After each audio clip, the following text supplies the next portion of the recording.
Hello students, आज की live class में हमारा फिजिक्स का चैप्टर में आपका चल रहा है चैप्टर 4, जैसा कि आपको पता है। और इसमें आपने अभी तक पढ़ा है विद्युत चुंबकीय प्रेरण के सिद्धांत की ओर हम आ रहे हैं धीरे धीरे करके, क्योंकि इससे पहले आपको फैराडे का विद्युत चुंबकीय प्रेरण के प्रायोगिक प्रदर्शन में आपको समझा रहा था। और उसमें आपके लगभग 8 प्रकार के उसमें क्रियाकलाप हैं। और 8 प्रकार के क्रियाकलाप में हमने क्या देखा था कि प्रत्येक स्थिति में धारामापी में एक क्षणिक विक्षेप होता है। और क्षणिक विक्षेप आपका तब तक होता है जब तक कि चुंबक या कुंडली किसी एक को गति कराई जाती है। तो ये आपके अभी तक के इसमें 8 प्रायोगिक प्रदर्शन थे, मतलब 8 उसमें क्रियाकलाप आपके हैं। मैं एक बार फिर हल्का सा रिपीट कर देता हूँ और आपको क्लियर हो जाएगा कि किस तरीके से हमने उसमें इस तरह से प्रैक्टिकल इसको हमने पूरा किया है, उसका क्या निष्कर्ष निकला है। तो एक बार इसको फिर देख लीजिए। आपने पिछले 2 क्लासों में अगर अटेंड किया है तो इसको अच्छे तरह से समझा होगा आप लोगों ने, और नहीं भी समझा है तो इसको आप देख सकते हैं वीडियो को दोबारा से और आप इसको समझ सकते हैं। तो अभी इसमें देखिए आपका था, इसमें क्या था, फिर आप देख लीजिए। दूसरी तीसरी बार मैं इसको बार बार रिपीट कर रहा हूँ। आपको जो बार बार सुन रहे हो तो उनको काफ़ी चीज़ समझ में आ चुकी होगी। फैराडे ने एक प्रैक्टिकल किया था और उसमें क्या था, उसने एक कुंडली ली, तारों के कई फेरे लिए उसमें, और उसका संबंध उसने धारामापी से कर दिया था। और फिर क्या किया था, कुंडली चुंबक के N ध्रुव को कुंडली के समीप लाए तो धारामापी में विक्षेप एक दिशा में हुआ। यानी धारामापी में विक्षेप का मतलब ये हुआ कि कुंडली में धारा प्रवाहित शुरू होगी। धारा की दिशा होगी जब N सिरे को पास लाएंगे तो धारा की दिशा वामावर्त होगी, यानी एंटी क्लॉकवाइज होगी। फिर N सिरे को दूर ले जाएंगे, धारामापी में पुनः एक क्षणिक विक्षेप होता है। और धारामापी की जो दिशा है, मतलब सुई की दिशा पहले से विपरीत दिशा में होती है। इसका मतलब ये हुआ कि जो करंट की जो धारा की दिशा है पहले से विपरीत दिशा में, पहले वामावर्त थी एंटी क्लॉकवाइज, अब दक्षिणावर्त है क्लॉकवाइज। एन सिरे को पास ले गए, एन सिरे को दूर ले गए। दोनों स्थिति में धारामापी में विक्षेप हुआ, अर्थात कुंडली में धारा प्रेरित हुई। प्रेरित का मतलब है धारा उसमें बहनी शुरू हो गई। तीसरा क्या कहा, एस ध्रुव को हम पास ले गए तो भी यही स्थिति बनी, धारामापी में एक क्षणिक विक्षेप हुआ, धारा की दिशा हुई इसमें क्लॉकवाइज। और जब एस सिरे को दूर ले गए तो धारा की दिशा इसमें एंटी क्लॉकवाइज होगी, यानी जो धारामापी विक्षेप है वो पहले से विपरीत दिशा में, यानी दोनों स्थिति में धारा की दिशा विपरीत हो जाएगी। पहले में एंटी क्लॉकवाइज है, फिर एंटी क्लॉकवाइज, यानी वामावर्त और ये आपकी दक्षिणावर्त। तो बिल्कुल समझ गए होंगे, बहुत आसान है। उत्तरी ध्रुव को पास ले गए, उत्तरी ध्रुव को दूर लाए, फिर इसको दक्षिणी ध्रुव को पास लाए चुंबक के, दक्षिणी ध्रुव को दूर ले गए। और दोनों स्थिति में क्या हुआ, हर एक स्थिति में धारा प्रवाहित हुई। 4 क्रियाकलाप तो आपके ये हो गए। 4 और क्या होंगे, अब चुंबक को स्थिर रखना है और क्या करना है, कुंडली को समीप लाना है N ध्रुव के, फिर कुंडली को दूर ले जाना है N ध्रुव से, फिर S ध्रुव के समीप लाना है कुंडली को, और S ध्रुव से दूर ले जाना है। अब चुंबक स्थिर रहेगी और कुंडली को आप गति कराएंगे। N ध्रुव के पास लेंगे, N ध्रुव से दूर लेंगे, S ध्रुव के पास लेंगे, S ध्रुव से दूर लेंगे। अब बिल्कुल यही क्रियाकलाप फिर होंगे जो आपके चुंबक को गति कराने पर हुए थे, वही क्रियाकलाप कुंडली को गति कराने पर भी होंगे। तो इसके 8 क्रियाकलाप आप, इसका जो आपका निष्कर्ष है वो क्या निष्कर्ष निकला, इसका निष्कर्ष ये निकला कि कुंडली में जो धारा प्रवाहित हो रही है वो तब तक हो रही है जब तक कि आप चुंबक को या कुंडली को किसी एक को गति करा रहे हैं। ये इसका निष्कर्ष हो गया। और जो हम गति करा रहे हैं तो गति कराने से हो क्या रहा है, इस कुंडली से गुजरने वाले चुंबकीय फ्लक्स में परिवर्तन हो रहा है। यानी जो धारा प्रवाहित हो रही है, जो धारा प्रेरित हुई इस कुंडली में, धारा प्रेरित का जो मेन मुख्य कारण है वो है इससे संबंधित चुंबकीय फ्लक्स में परिवर्तन होना। ये इसका मुख्य कारण है। समझ गए होंगे। अब ये धारा प्रेरित हुई है, ये किन किन बातों पे निर्भर करती है। तो जो प्रेरित धारा है वो इस बात पर निर्भर करती है कि चुंबक आप कितनी तेजी से गति करा रहे हैं। जितनी तेजी से चुंबक को गति कराएंगे उतनी ही तेजी से यानी उतनी ही प्रबल धारा इसमें प्रेरित होगी। पहला कारण चुंबक की गति पर निर्भर कर रहा है। दूसरा किस बात पर निर्भर कर रहा है प्रेरित धारा, आप इसमें तारों की संख्या जितनी ज़्यादा करते हैं, आपने तार के लपेटे लेने इसमें, तो तार के लपेटे हम जितने ज़्यादा ले रहे हैं तार के फेरों की संख्या को स्मॉल n से दिखाते हैं, तो तार के फेरों की संख्या के भी अनुक्रमानुपाती होता है। यानी जितने ज़्यादा हम लपेटे लेंगे तार के, धारा उतनी ही अधिक प्रबल प्रेरित होगी। तो ये सारी बातें मैंने फिर दोबारा से रिपीट कर दिया। आप इसको बार बार देखें, सुने और समझें और इसमें लिखें, आपको जरूर समझ में आ जाएगा। अब इसमें आपके एक दो बातें और थी, इसमें वो लिख लीजिए इसमें ज़रा। तो इसमें और क्या था आपका, धारामापी में विक्षेप तब तक ही रहता है जब तक कि चुंबक या कुंडली किसी एक को गति कराई जाती है, ठीक है ना। और जैसे चुंबक की अपेक्षित गति बंद हो जाती है, धारामापी विक्षेप क्या होता है, लुप्त हो जाता है। यानी लुप्त का मतलब धारा प्रवाह बंद हो जाता है, ठीक है। ये हो गया था। अब इसमें 2 पॉइंट और थे, इसमें आप छठा पॉइंट कह सकते हैं इसको, कि चुंबक या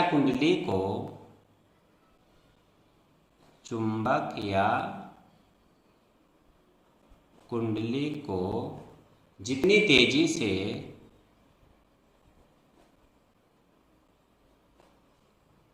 गति कराया जाता है या गति कराई जाती है,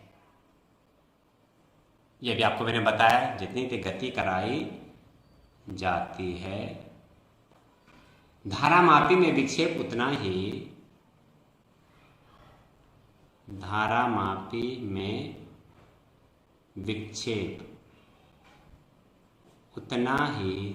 अधिक होता है। तो विक्षेप अधिक होने का कारण यह है कि इसमें क्या है, जितनी तेजी गति करा रहे विक्षेप अधिक हो रहा है। विक्षेप अधिक का कारण मतलब हुआ कि धारा उतनी ही प्रबल हो रही है, प्रबल अधिक मान की धारा में प्राप्त हो रही है, अधिक मान की धारा प्रेरित हो रही है जितनी चुंबक को तेजी से हम गति कराते हैं। और लास्ट इसमें आपका हो गया कि कुंडली में तार के, मैंने भी कहा था ना, तार के जितने ज़्यादा फेरे लेंगे, तो कुंडली में तार के फेरों की संख्या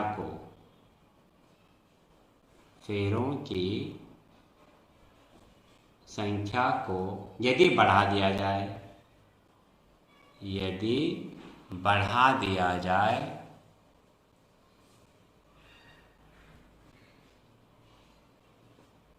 तो धारामापी में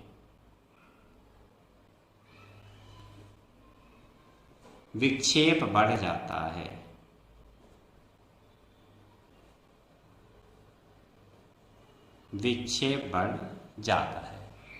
यानी विक्षेप बढ़ने का कारण फिर वही है कि जितना आप इसमें फेरों की संख्या को बढ़ाएंगे उतने अधिक मान की धारा यानी प्रबल धारा आपको प्राप्त होगी, ये हम कह सकते हैं इसमें, ठीक है। तो इस सारे इसके कारण हो गए। 8 क्रियाकलाप हो गए। उसके बाद धारामापी विक्षेप तब तक होता रहता है जब तक चुंबक या कुंडली किसी को गति कराई जाती है। जैसे इनकी अपेक्षित गति रोक दी जाती है, धारामापी विक्षेप लुप्त हो जाता है, अर्थात धारा प्रवाह बंद हो जाता है। और इसमें लास्ट में क्या है, चुंबक को जितनी तेजी से गति कराते हैं धारामापी विक्षेप उतना ही अधिक बढ़ जाता है। और तार के जो कुंडली में तार के फेरों की संख्या को बढ़ा दिया जाए तो अभी धारामापी विक्षेप बढ़ जाता है, ठीक है। ये हो गया आपका। तो ये पूरा आपका, अब इसके बाद ये पूरा आपका क्या हुआ अभी तक, फैराडे के जो आपके विद्युत चुंबकीय प्रयोग के प्रायोगिक प्रदर्शन। अब इनसे निकलता है, इसी से आपका क्या निकलेगा, फैराडे का विद्युत चुंबकीय प्रेरण का सिद्धांत। ये इसी से बहुत इंपॉर्टेंट है, इसको ढंग से याद कर लेना। फैराडे का विद्युत चुंबकीय प्रेरण का सिद्धांत, ये आपका सिद्धांत हो गया, ठीक। अब इसमें क्या है, जितना आपने अगर ये ढंग से समझा है, जितना मैंने 2-3 दिन से आपको मैं यही बता रहा हूं, ये अगर आपके समझ में आया है तो आप सिद्धांत भी बहुत अच्छी तरह से समझ लेंगे। तो सिद्धांत में क्या है आपका, कि जब किसी बंद परिपथ से, जब किसी बंद परिपथ से संबंधित चुंबकीय फ्लक्स में, चुंबकीय फ्लक्स में परिवर्तन किया जाता है, परिवर्तन किया जाता है, तो परिपथ में, परिपथ में प्रेरित विद्युत वाहक बल, प्रेरित विद्युत वाहक बल उत्पन्न हो जाता है।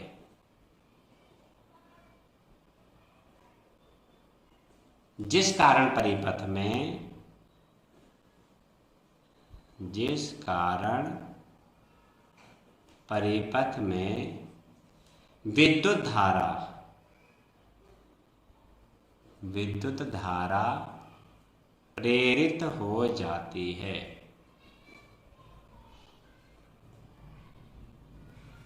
यह धारा परिपथ में,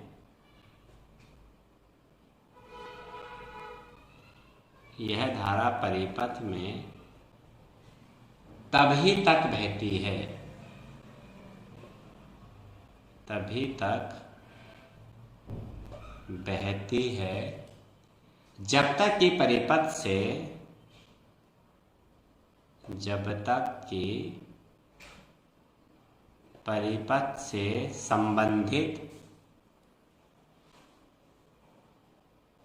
चुंबकीय फ्लक्स में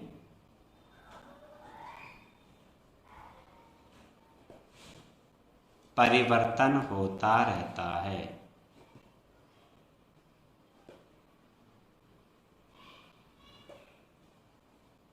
इसे ही विद्युत चुंबकीय प्रेरण का सिद्धांत कहते हैं। अभी इसको मैं समझा देता हूं अच्छे तरीके से।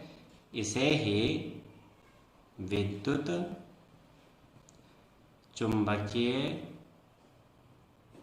प्रेरण का सिद्धांत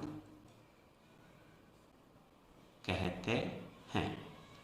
देखो, ये पूरा जो हमने अभी तक 2-3 दिन की क्लास में जितना ही मैंने आपको लिखाया है, ये सारा का सारा आपका इसी का जो निष्कर्ष है वो है आपका विद्युत चुंबकीय प्रेरण का सिद्धांत, इसी का निष्कर्ष है। अभी कैसे निकला है तो देखो क्या लिखा है इसमें। देखो, हमने जब किसी बंद परिपथ से संबंधित चुंबकीय फ्लक्स, बंद परिपथ का मतलब होता है कि जो आप तार ले रहे हैं, जो कुंडली आप बना रहे हैं, वो तार कहीं से ब्रेक नहीं होना चाहिए, पूरा परिपथ पूरा होना चाहिए। मतलब कहीं से तार ब्रेक ना हो, स्विच खुला हुआ ना हो, मतलब स्विच बंद ना हो। जैसे कुंजी खुला बोलते हैं, स्विच बंद बोलते हैं, थोड़ा उसमें भाषा उसकी विपरीत हो जाती है।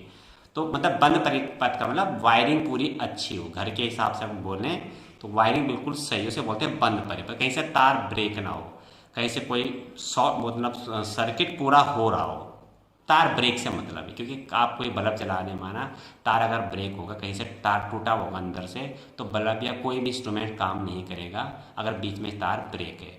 तो तार ब्रेक बिल्कुल सही है, पूरा वायरिंग हमारी बिल्कुल सही बिछी हुई है, उसे कहते हैं बंद परिपथ। ठीक, जब किसी बंद परिपथ से संबंधित चुंबकीय फ्लक्स में परिवर्तन किया जाता है।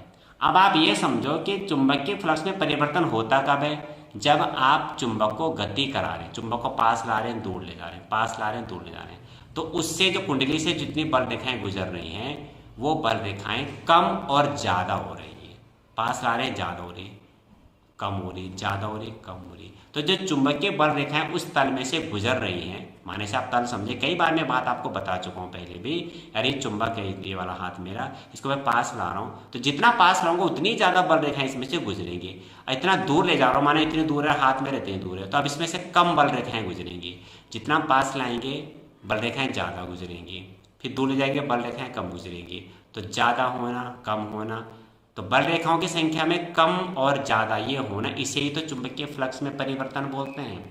तो चुंबकीय फ्लक्स में परिवर्तन किया जाता है। अब परिवर्तन करने के लिए आपके पास दो तरीके हैं, या तो आप चुंबक को गति कराओ या आप कुंडली को गति कराओ, किसी एक को गति करानी। तो वो कैसे करानी उसमें ये नहीं लिखना है, केवल सिद्धांत में ये आएगा कि चुंबकीय फ्लक्स में परिवर्तन किया जाता है तो परिपथ में प्रेरित विद्युत वाहक बल उत्पन्न हो जाता है। तो इसमें एक प्रेरित पहले विद्युत वाहक बल उत्पन्न होता है और इसी प्रेरित विद्युत वाहक बल के कारण धारा परिपथ में प्रेरित हो जाती है, धारा बहने लगती है। प्रेरित इसलिए कहा जा रहा है यहाँ पे क्योंकि ये चुंबक की एक गति की प्रेरणा से बह रही है। हम कहीं से उसके लिए बैटरी का प्रयोग नहीं कर रहे हैं धारा बहाने के लिए, धारा वहाँ पे हम बना रहे हैं, बिजली बना रहे हैं, ठीक। और ये धारा परिपथ में तभी तक बहती है, कब तक, जब तक कि परिपथ से संबंधित चुंबकीय फ्लक्स में परिवर्तन होता रहता है, ठीक। ये तो बात सही है। चुंबकीय फ्लक्स में परिवर्तन कब तक हो रहा है, जब तक आप गति करा रहे हैं। जैसे तो हमने भी प्रैक्टिकल में क्या लिखा कि जैसे चुंबक या कुंडली में से किसी एक की गति को बंद कर दिया जाता है या रोक दिया जाता है तो धारा मापी में जो विक्षेप है वो लुप्त हो जाता है। तो लुप्त होने का मतलब क्या हुआ, सुई बिल्कुल जीरो पे आ गई, जीरो पे का मतलब धारा प्रवाह बंद हो गया। तो यहाँ पे ये नहीं कहा जाता, यहाँ पे ये कहा जाता है कि धारा प्रवाह, ये धारा तभी तक बहती है जब तक कुंडली से संबंधित चुंबकीय फ्लक्स में परिवर्तन होता रहता है। तो ये पूरा आपका बन गया फैराडे के विद्युत चुंबकीय प्रेरण का सिद्धांत। इसे अच्छी तरह से याद कर लेना। समझ मैंने दिया है, बार बार अगर आप वीडियो को देखते हैं तो आप इसको जरूर समझ जाएंगे। ये बहुत इंपॉर्टेंट है क्योंकि जनरेटर का सिद्धांत इसी विद्युत चुंबकीय प्रेरण के सिद्धांत पर आधारित है। इसी सिद्धांत पर जनरेटर कार्य करता है, किस पर, फैराडे के विद्युत चुंबकीय प्रेरण के सिद्धांत पर। अब इसके बाद आपका आता है लेंज का नियम। अब लेंज का नियम क्या है, तो वो इसी से आएगा। आपका नियम बहुत छोटा है लेकिन समझने के लिए आपके लिए बहुत कुछ है उसमें। लेंज का नियम, ठीक है। अब आप ये देखिए जरा, अब मैं आपको अलग से समझा देता हूं। लेंज के नियम में देखो क्या है, आप ये देखिए इसमें, ये देखिए आप पहले, अब मैं आपको फिर दोबारा वही चीज समझा रहा हूं कि लेंज का नियम आपका यहीं से निकल कर आया है। आपको ध्यान से समझना तो आपको ये चीज बिल्कुल अच्छी तरह से ध्यान रहेगी, ठीक। ये लेंज का नियम आपको मैं यहीं से, क्योंकि लेंज का नियम इसी से आपका आया है, कहीं अलग से नहीं आया है। अब आप ये देखो, सबसे पहले हमने क्या किया था, हम एन सिरे को पास ले गए थे कुंडली के, इसमें धारा प्रेरित हो गई थी। जब धारा प्रेरित हुई थी तो धारा की दिशा एंटी क्लॉकवाइज थी, यानी धारा की दिशा ये बह रही थी, ये। अब आप एक बार ध्यान देना, पहले मैंने आपको क्या बताया था, यानी ये जो चालक है इस चालक में धारा प्रवाहित हो चुकी है, हुई वो इसकी गति के कारण हुई है लेकिन धारा प्रवाह हो चुका है। और ये जब इसमें धारा प्रवाहित हो गई है तो यह भी एक चुंबक बन गया है। ये मैंने आपको पहले बताया था ना, अगर आपको मेरी पिछली बातें ध्यान है तो मैंने कहा था कि जब भी किसी चालक में हम धारा प्रवाह करते हैं तो वह चालक भी एक चुंबक की भांति व्यवहार करता है, यानी ये भी एक चुंबक बन गया इस समय जब तक इसमें धारा प्रवाह हो रहा है। और ये तो एक चुंबक है ही, पहले से चुंबक इसके पास ला रहे हैं। अब ये भी अगर एक चुंबक बन गया है तो इसका भी अपना एक ध्रुव होगा, उत्तरी ध्रुव, और एक अपना इसका दक्षिणी, इसके ध्रुव होंगे, उत्तरी ध्रुव और दक्षिण ध्रुव। अब उत्तरी ध्रुव दक्षिण ध्रुव कैसे निर्धारित होते हैं ये भी शुरू में मैं पढ़ा चुका हूँ आपको, कि किसी भी चालक में इस तरह से परिनालिका होती है, यदि धारा की दिशा एंटी क्लॉकवाइज है तो वो एन पोल बनता है, और यदि धारा की दिशा क्लॉकवाइज है, यानी ये है धारा की दिशा क्लॉकवाइज, तो वह एस पोल बनता है, और ये आपका एन पोल बनता है, ठीक। अब आप गौर से देखो, हम एन पोल पास ला रहे हैं, ठीक, और इसमें धारा की दिशा क्या बनेगी, देखो जरा ध्यान से इसमें, ये देखो, ये धारा की दिशा ये है, कैसी है, एंटी क्लॉकवाइज, एन पोल, यानी धारा की दिशा इधर से आप देखें तो एंटी क्लॉकवाइज ही है, यानी ये एन पोल ही बन गया। अब आप समझने की कोशिश करें, एन पोल पास ला रहे हैं, ये भी एक चुंबक बन गया और ये भी इसका एन पोल ही बन गया, यानी ये भी एन पोल बन गया। आप इस दो पेन को समझे, ये भी एन पोल बन गया। अब ये एन पोल बन गया और ये भी एन पोल है और हम एन पोल को ये पास ला रहे हैं, तो क्या एन पोल और एन पोल पास आते हैं? बिल्कुल भी नहीं आते। एन पोल तो दूर भागते हैं, एक दूसरे को प्रतिकर्षित करते हैं। ठीक, यानी अगर ये एन पोल बन रहा है और एन पोल ही हम पास ला रहे हैं, इसका मतलब ये हुआ कि यह जो आपका ये चुंबक है, ये कौन सा, ये चालक वाला, ये वाला, ये इसकी गति का विरोध कर रहा है, ये इसको पास नहीं आने देगा। क्यों नहीं आने देगा? क्योंकि वह एन पोल बना रहा है, साफ पता लग रहा है, विरोध हो रहा है। ठीक, अब इसके बाद हम करते क्या हैं, आपको पूरा प्रैक्टिकल अगर ध्यान में है तो हम चुंबक के एन सिरे को अब हम दूर ले जाते हैं, चुंबक के एन सिरों को दूर ले जाते हैं। पहले एन पास लाएं जिसमें धारा प्रेरित हुई, धारा की दिशा एंटी क्लॉकवाइज। अब एन सिरा को दूर ले जाते हैं तो धारा की दिशा क्या हो जाती है आपकी, इसमें तुरंत बदल जाती है। धारा विक्षेप पहले इधर था तो अब इधर हो गया, यानी अब जो धारा की दिशा है वो इसमें क्लॉकवाइज है ये। और जब धारा की दिशा क्लॉकवाइज होती है तो कैसा पोल बनता है? एस पोल बनता है। ठीक, अब हम एन दूर ले जा रहे हैं, एन पोल हम दूर ले जा रहे हैं और ये कैसा पोल बन गया, यहाँ पे तो ये एन बना था, ये एस पोल बन गया। अब हम दूर ले जा रहे हैं एन पोल और ये कैसा बना दिया इसने एस पोल, क्योंकि ये भी एक चुंबक बन गया, इसने एस पोल बना दिया। अब क्या एन और एस दूर जाते हैं? बिल्कुल नहीं जाते। एन और एस तो आपस में प्रतिकर्षित, एक दूसरे को आकर्षित करते हैं। एन और एस दूर नहीं जाते, एन और एस एक दूसरे को आकर्षित करते हैं, जबकि एन और एस दोनों समान पोल क्या होते हैं, समान पोल प्रतिकर्षित करते हैं। अब ये एन बन चुका है और ये एस बन गया और हम इसे दूर ले जा रहे हैं तो ये दूर नहीं जाने देगा, ये इसको अपनी ओर आकर्षित करेगा। यानी दूर ले जाने पर इसको आकर्षित कर रहा है, पास लाने पर इसको प्रतिकर्षित कर रहा है। इसको कहते हैं चुंबक की गति का विरोध होना, क्योंकि पास ला रहे हैं तो ये एन पोल बना दे रहा है, एन पोल पास नहीं आते। दूर ले जा रहे हैं तो ये तुरंत एस पोल बना दे रहा है, एन पोल और एस पोल दूर नहीं जाते। तो यानी चुंबक की गति का विरोध किस प्रकार से किया जा रहा है, धारा की दिशा ऐसी बन रही है यहाँ पर कि वह चुंबक की गति का विरोध कर रहा है। मेरी बात आप समझ रहे होंगे। तो इसे ही कहते हैं लेंज का नियम। अब लेंज का नियम यहाँ से कैसे बना? लेंज का नियम बना, किसी चालक में या बंद परिपथ में प्रेरित धारा की दिशा सदैव ऐसी होती है जिससे वह उस कारण का विरोध करती है जिससे वह स्वयं उत्पन्न हुई है। देखो, धारा उत्पन्न हो किस कारण से भी? चुंबक की गति के कारण। धारा उत्पन्न जो हो रही है इसमें, वो किस कारण से हो रही है? चुंबक की गति जब तक होगी तब तो धारा बहेगी इसमें, ये तो हम पहले पढ़ चुके हैं। लेकिन गति का विरोध भी तो हो रहा है। विरोध किस प्रकार से प्रदर्शित किया जा रहा है? विरोध इस प्रकार से दिखाया जा रहा है कि अगर आप एन पोल पास ला रहे हैं तो ये एन पोल ही बना दे रहा है, और एन पोल पास नहीं आते, इसका मतलब इसकी गति का विरोध पास नहीं आने दे रहा है। और अगर आप इसको दूर ले जा रहे हैं चुंबक को, तो ये तुरंत एस पोल बना दे रहा है, और एन और एस दूर नहीं जाते, वो तो आपस में एकदम चिपक जाते हैं, यानी आकर्षित होते हैं। तो पास ला रहे हैं तो पास नहीं आने दे रहा, दूर ले जा रहे हैं तो दूर नहीं जाने दे रहा। हर प्रकार से गति का विरोध हो रहा है, और विरोध होने का जो तरीका है वो इस धारा की दिशा है यहाँ पे। तो यहीं से बनता आपका लेंज का नियम कि किसी परिपथ में धारा की दिशा सदैव ऐसी होती है जिससे वह उस कारण का, कारण क्या है? इसकी गति, उस कारण का विरोध करती है जिससे वह धारा स्वयं उत्पन्न हुई है। तो ये है लेंज का नियम। आया कहाँ से? इसी प्रैक्टिकल से आया। तो मेरी बात आप समझ गए होंगे। एन पोल को पास लाए हैं, मैंने क्या कहा मैं फिर बता देता हूँ। जब किसी चालक में धारा प्रवाहित की जाती है तो वह चालक एक चुंबक बन जाता है। ये अगर चुंबक बनेगा तो इसका एक एन पोल होगा और एक इसका एस पोल जरूर होगा। अब ये इसमें धारा प्रवाह शुरू हो गया तो इसमें ये वाला एन पोल ही बनता है। धारा की दिशा कैसी होती है इसमें?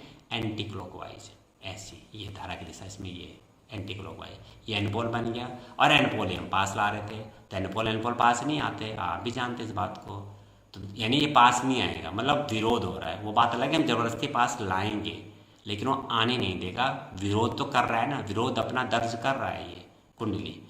और अगर हम दूर ले जा रहे हैं तो तुरंत यहाँ धारा की दिशा बदल के एस हो जाती है। अब दूर ले जा रहे हैं तो एस बना दे रहा है, तब तो अपनी ओर आकर्षित कर रहा है, और आप पास लाओगे तो वो एन बना देगा, फिर वो दूर भगाएगा उसको। तो दोनों स्थिति में वो क्या कर रहा है, पास लाएंगे तो वो प्रतिकर्षित करेगा, दूर ले जाएंगे तो आकर्षित करेगा, और दोनों ही स्थिति में गति का विरोध हो रहा है। किसकी गति का विरोध?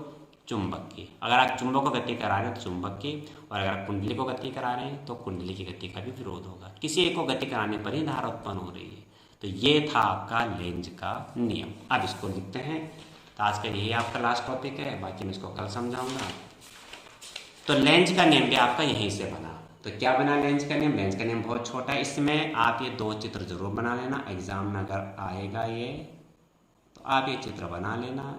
ये चुंबक होगी और ये कुंडली दिखाएंगे इस तरीके से। तो एन सिरे को हम पास लेंगे, ये गति की दिशा है, तो ये एन पोल ही बनाएगा। देखो ये एन पोल ही बना देगा, यानी धारा की दिशा कैसी होगी? Anti clockwise. और आप एन पोल को क्या करा? दूर लेंगे। ये इसकी ये जो एरो है ये चुंबक की गति को बता रहा है कि आप दूर ले जा रहे हैं। तो ये एस पोल बना देगा तुरंत, क्योंकि एन पोल और एस पोल दूर नहीं जाते हैं। तो ये गति का विरोध, ये आप चित्र जरूर बनाएंगे। मैंने उसका पूरा मतलब समझा दिया। पास ला रहे हैं एन पोल बना दिया, एन पास नहीं आते। अब दूर ले जा रहे हैं, इसने ऐसा बना दिया, एन एस दूर नहीं जाते। ठीक, तो अब बना आपका लेंज का नियम। तो क्या लिखेंगे? किसी बंद परिपथ में, किसी बंद परिपथ में प्रेरित धारा की दिशा, प्रेरित धारा की दिशा सदैव ऐसी होती है, सदैव ऐसी होती है जिससे वह उस कारण का विरोध करती है, विरोध करती है। किस कारण का? जिसकी गति है, गति तो कारण है। तो कारण क्या है? जिससे वह स्वयं उत्पन्न हुई है, जिससे वह स्वयं उत्पन्न हुई है।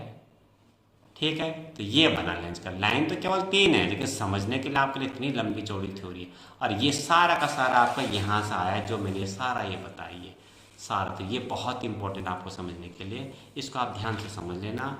तो आज की क्लास में इतना ही है। इसको रिवीजन अच्छी तरह करना। आपका ये जो नियम मैंने आज लिखाया है, फैराडे का विद्युत चुंबकीय प्रेरण का सिद्धांत, ये आप अच्छी तरह से अभी याद कर लेना। इसे 5-6 बार याद करके लिख लेना।